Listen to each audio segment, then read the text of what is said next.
Dr. Harold Brown was a legend even before the civil rights movement, a basketball star at San Diego State University and president of the school's first Black fraternity. In 1961, he founded a local chapter of the Congress of Racial Equality. He led protests against giants like Bank of America and SDG&E, companies that wouldn't hire Black San Diegans. He was jailed, but he persisted. We sent our voices throughout the city of San Diego that we're going to continue to fight. Brown spoke with KPBS Midday Edition last year. We had songs like, we said, ain't nobody going to turn us around. Mm-hmm. We're going to keep on walking, keep on talking, walking down Freedom Lane. In 1966, he hosted a live call-in radio show. He discussed racial issues. Black people love freedom, every bit as much as white people love freedom.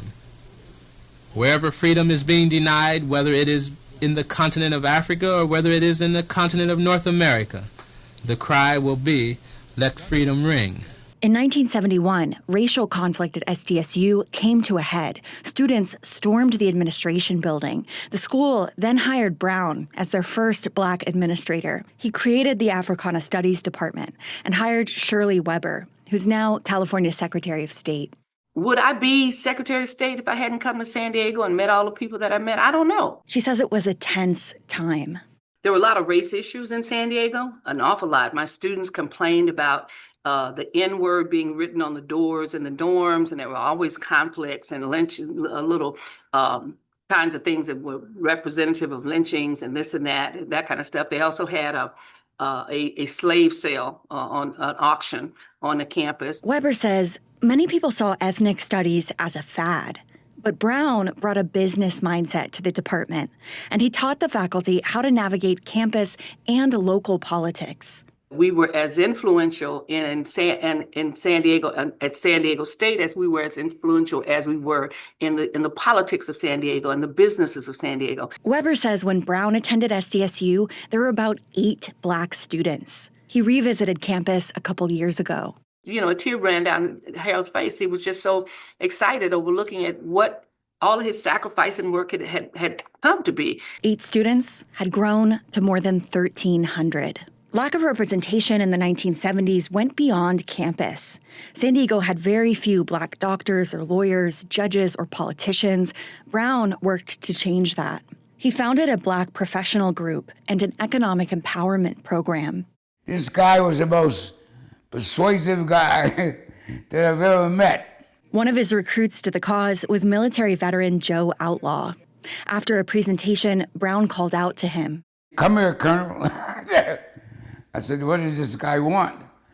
He said, I want you to work with me. Harold was a type of guy that if he saw you, he didn't ask you, did you want to participate?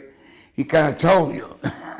Brown had this way of drawing people into the mission of Black empowerment, including Bernard Johnson, who called Brown Mr. San Diego. He was in touch with not just the Black community, but the white community. They loved Dr. Brown. That was impressive to me, considering the civil rights was always somewhat of a segregated kind of thing. He says he and Brown worked to redevelop historically redlined southeastern San Diego.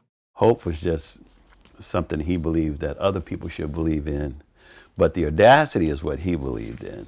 And that audacity was like, I'm going to make this happen. We're going to do this. Even as Brown aged, he was determined to keep fighting.